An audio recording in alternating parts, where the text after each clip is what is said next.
Hello everyone, আজকের recipe নিরামিষ পনিরের তরকারি। পনির এমন একটা জিনিস যেটা আমাদের কম বেশি সবারই খুব পছন্দের। তাহলে চলুন আজকে বানিয়ে নেওয়া যাক। প্রথমে একটি ফ্রাইং প্যানে তেল গরম হলে তাতে সামান্য ঘি দিয়ে তাতে আগে থেকে লবণ ও লঙ্কার গুঁড়ো দিয়ে মেখে রাখা পনিরগুলো একে একে দিয়ে হালকা করে এপিট ওপিট ভেজে তুলে নিন। তোলার পর সেই পনিরগুলিকে ঠান্ডা জলের মধ্যে কিছুটা ভিজিয়ে রেখে দিন, এতে করে পনিরগুলো বেশ নরম হয়। এরপরে ফ্রাইং প্যানে আবারও তেল গরম করে তাতে দিয়ে দিলাম কেটে রাখা আলু। আলুগুলো হালকা ভাজা হয়ে গেলে সেগুলো একে একে তুলে নিলাম। এরপর কড়াইয়ে তেল দিয়ে সেটি গরম হলে তাতে দিয়ে দিলাম এলাচ, লবঙ্গ আর দারচিনি।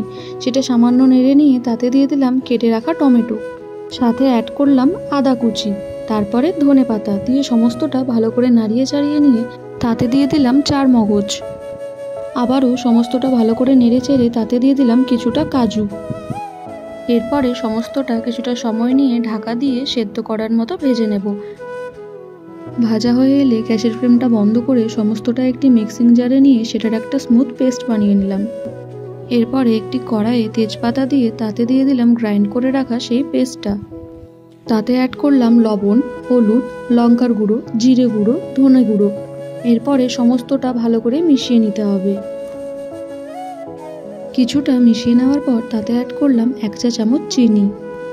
এরপর আবারও সবটা মিশিয়ে নিয়ে মশলাটা প্রায় কষে এলে গ্যাসের ফ্লেম লো করে সেখানে দিয়ে দিলাম ফেটিয়ে রাখা দই। দই দেওয়ার সময় গ্যাসের ফ্লেম মিডিয়াম বা হাই থাকলে দইটা ফেটে যাওয়ার সম্ভাবনা থাকে।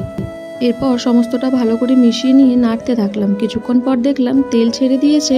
এরপর দিয়ে দিলাম সেই ভেজে রাখা আলুগুলো দিয়ে ভালো করে মশলার সাথে গামাখা করে নিলাম। কিছুক্ষণ নেড়ে চেড়ে নেওয়ার পর তারপরে সেখানে দিয়ে দিলাম পরিমাণ মতো জল। যেহেতু আমরা পনিরের তরকারি করছি তাই বেশি পরিমাণে জল দেওয়ার দরকার নেই। সমস্তটা ভালো করে নেড়ে চেড়ে তাতে দিয়ে দিলাম একে একে ভেজে রাখা পনিরগুলো দিয়ে ভালো করে নেড়ে চেড়ে সেটা ঢাকা দিয়ে 7 থেকে 8 মিনিট ফুটতে দিন। দেখুন প্রায় হয়েই এসেছে, সাথে দেখুন কালারটাও কি সুন্দর হয়েছে।